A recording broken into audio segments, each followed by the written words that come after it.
Tracy is with us in Orange County, California. Hi, Tracy. Welcome to the Ramsey Show. Thanks. Well, you guys are not going to be as proud of me as you were the first two callers, but we're good. Okay. Sorry to bring it down, but here we go. Well, there's Tracy, and then there's Tracy. Okay. Okay. So I've got a bonus coming next month, about $13,000. Way to go. About 19. Well, here's where it goes down. I'm about $19,000 in credit card debt with 17 cards open, and I pay about $754 a month on those cards. Mm-hmm. Now, yes, my husband is not happy with me at all, so he's the saver.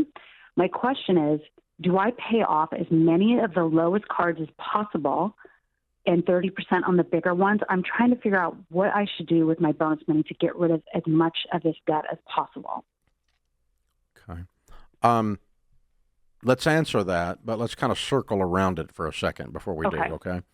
Because it does affect the importance of the answer. Now, it won't change the answer, but are you done? Yes.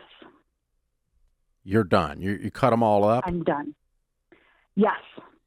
You hesitated. They are all cut up. Every one of them? No, well, I had to think about it for a second, but okay. I'm looking at them right now in the trash. My husband and I have had many heated discussions about it, and I don't want to waste money about this has become a thing. Okay. It has become a very serious thing. Okay. And are you two now going to move from him having serious discussions at his wife's credit card debt to now working together and handling money together and never going back here again? Correct, because as he says, on paper we do really well, but I have a spending problem, so I don't want it to affect our marriage as it is, and I'm done. Well, I want you to be able to continue to enjoy money as a vote on the budget that you do together, but that will also ensure some accountability that you're asking for and willing to do for not overspending. But I still want you to be able to spend. We don't want to go all the way to his side and you have no oil at all on the joints and start to squeak. You know what I'm saying? Yeah. So enjoyment of money is part of the process as well. It's not, but overdoing it obviously is not the process. So having said all that, that's important because if you're not doing the things that we've been talking about for the last few moments, no answer to your $13,000 is going to work because the crap's going to grow back. Exactly. Okay, so that's why I wanted to set the table there for that. So having said all of that then, let's just list them smallest to largest, regardless of the interest rate, balance, smallest to largest balance, and pay off as many as 13 will do. You said there's 17 cards. I'll bet you that gets rid of 14 of them. Well, I've got 8 that are under $1,000, and I've got 9 that are over a $1,000 balance. Okay, so we know we got 8 of them.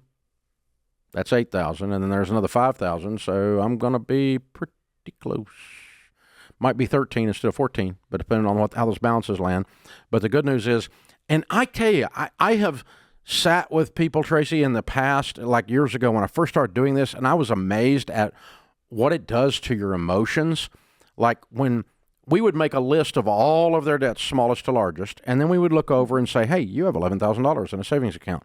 And they would have, these people maybe in those situations have a little $75 medical bill from diagnostic. Because if you drive near a hospital, they send you a $75 diagnostic bill.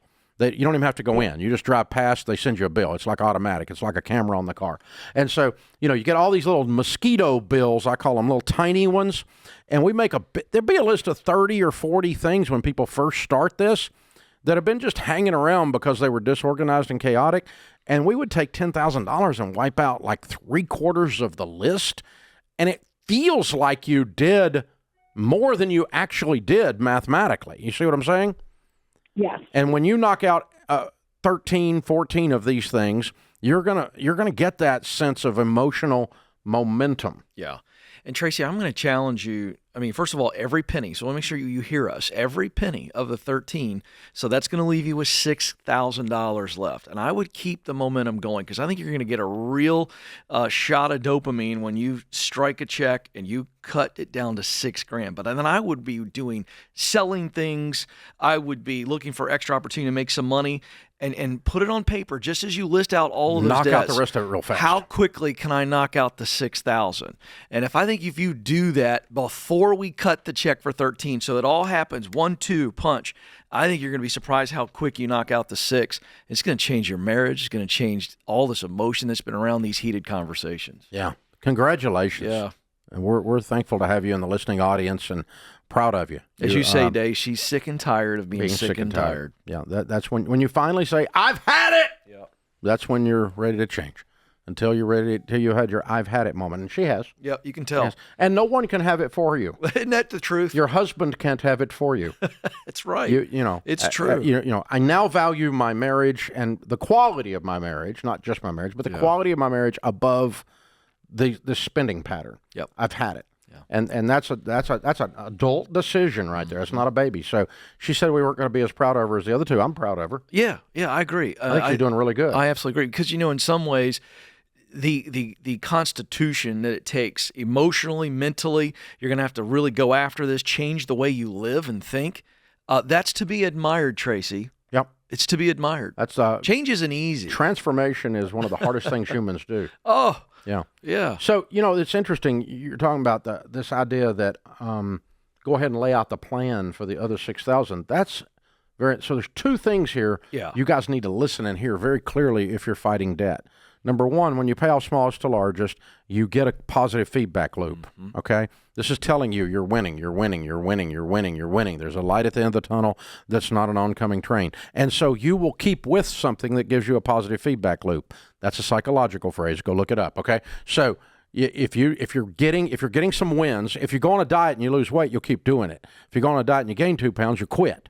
Negative feedback loop, positive feedback loop, okay?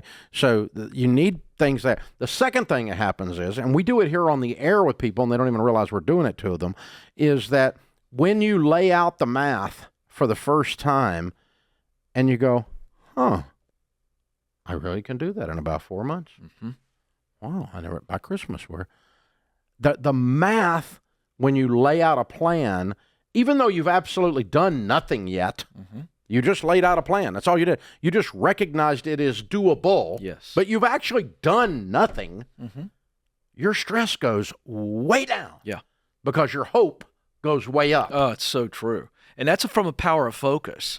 We know from psychology research that when we focus on something intently, we begin to see it everywhere. The example that they give in research studies is when you go buy a car, last time you bought a car, live studio audience, you can play along with me here. You remember commenting on how you saw that blue minivan or whatever you bought everywhere over the next week? Even your kids were like, hey, there's our car. Well, the God of cars didn't just drop them in on the road. It's that you focus so intently on a purchase like this that we begin to see it. And as you described, Dave, when we begin to see that I can pay it off in 4 months, 6 months, 10 months, here's what happens. You begin to truly see the opportunities to make more money, to cut expenses everywhere, and it becomes so believable, and that's what makes it so achievable. Because all of a sudden you go, wait a second, this is I can do this, and the power of belief is unstoppable. Yeah, hope. Yeah, it's hope. I can see it. That's exactly what it is. I actually have hope in an area. I've never been good at money. I've always been behind on my bills. It's always been chaotic. You have all these negative self-talk things, all these negative messages. And some of you, if you talked to my friend the way you talk to yourself, I would smack you. You don't talk to people I like that. Don't talk to yourself that way. Be nicer to yourself. And let's get the negative thing out there. And it's not heebie-jeebie mysterious stuff. It's just like, gosh, I can actually do this.